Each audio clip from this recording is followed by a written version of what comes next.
বকর সিদ্দিক বেরাদার বন্ধুগণ আমার নবীর সাথে চলতে চলতে একটি পাহাড় আছে, পাহাড় গারে সুর পাহাড়। এই পাহাড়ের মধ্যে আপনার সেখানে আপনার যাবে, কিছুটা টাইম কাটবে, কিছুটা সময় সেখানে কাটবে।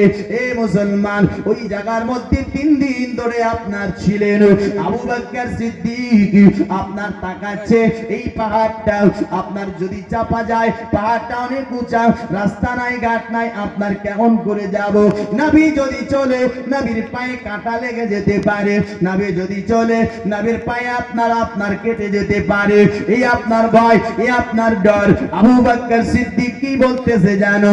আবু বকর সিদ্দিক বলতেছেন, নবী গো, ইয়া রাসূলুল্লাহ, ইয়া হাবিবাল্লাহ, হুজুর আপনি একটা কাজ করেন, আমি আবু বকর সিদ্দিকের পিঠে চেপে যান, আমি আবু বকর সিদ্দিকের কাঁধে চেপে যান। নবী যেমনি হবে কষ্ট মষ্ট করে আপনাকে নিয়ে আমি আপনার গাড়ি সুর পারে আপনার চলে যাব। এ বাবাজি, বন্ধুগণ, ভাই আমার নবী আপনার চাপতে চাই না। আপনার আবু বকর বারবার বলার পরে নবী আমার যখন চেপে গেল, নবী আমার চাপতে নাই। বেরাদার আবু বকর সিদ্দিক বলতেছেন কি, আমার নবী মুস্তাফা এত রহমত, যে নবীকে কাছে চিনে, যে নবীকে আপনার মাঝে চিনে, যে নবীকে আপনার বালি পথর চিনে, যে নবীকে আপনার বেরাদার 18,000 মাখলুকাত চিনে, যে নবীকে আপনার বেরাদার পশু পাখি সবাই চিনছেন।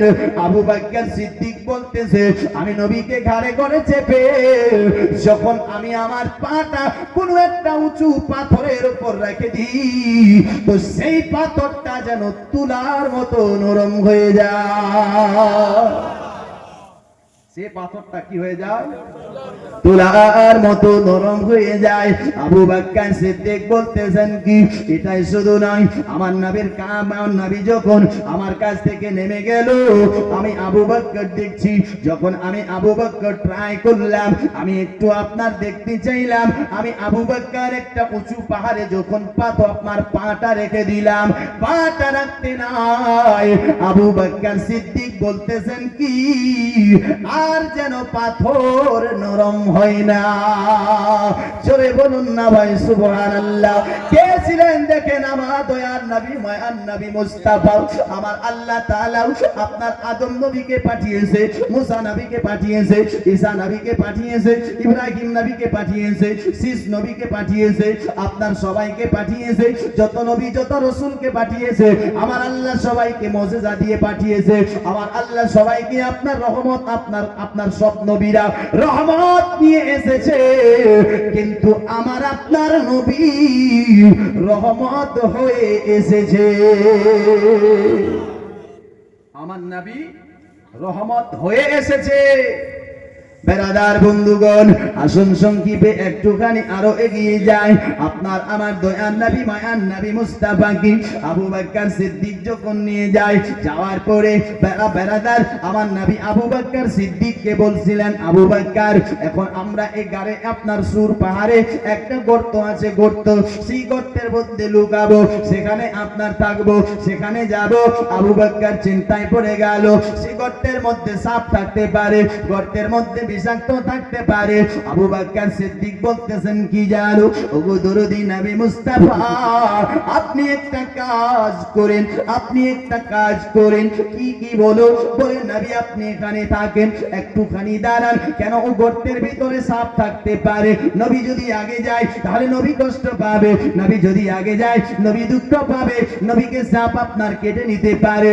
যার কারণে আবু বকর সিদ্দিক বলছে, নবী গো, আপনি এই জায়গার মধ্যে দাঁড়ান, আমি আবু বকর যাব,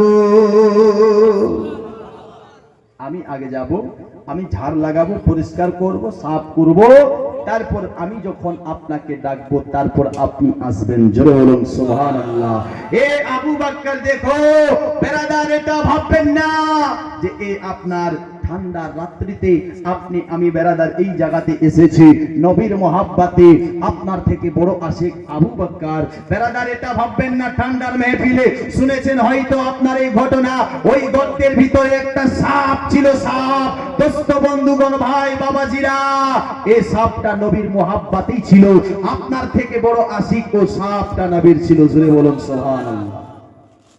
আপনি আমি তো আশিক, নামাজ নাই, রোজা নাই, হজ নাই, যাকাত নাই, দাড়ি নাই, আর কিছু নাই, নবীর সুন্নতকে সব মিটিয়ে দিতে চলেছে।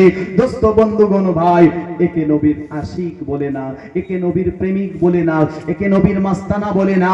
কেন নবী আমার বলেছে নামাজ হলো আমার চোখের ঠান্ডা, যে নামাজ পড়বে আমার চোখে ঠান্ডা পৌঁছাবে, সুকুন পৌঁছাবে, শান্তি দিবে। আর আপনি আমি তো নামাজকে ছেড়ে দিয়ে নবীকে কষ্ট দিচ্ছি নাকি? হ্যাঁ।